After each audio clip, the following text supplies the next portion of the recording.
హస్తినాపురం పురాతన రాజ్యంలో కుంతికి కర్ణుడు జన్మించాడు. అతను సూర్యదేవుని కుమారుడు. కుంతి కర్ణుడిని వదిలిపెట్టింది మరియు అతన్ని అతిరథ మరియు అతని భార్య రాధ అనే రథసారథి కనుగొన్నారు. కర్ణుడు గొప్ప గురువు, పరశురాముని చేత శిక్షణ పొందిన నైపుణ్య యోధుడిగా పెరిగాడు. అతని సంకల్పం మరియు విలువిద్యలోని నైపుణ్యం అసమానమైనవి. దుర్యోధనుడు కర్ణుడి సామర్థ్యాన్ని గుర్తించి అతనితో స్నేహం చేశాడు. కర్ణుడిని అంగరాజుగా, కిరీటధారిగా చేశాడు.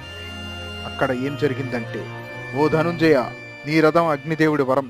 కాపాడుతున్నది జెండాపై కపిరాజు, నడుపుతున్నది ముల్లోకాలు నడిపించే నేను.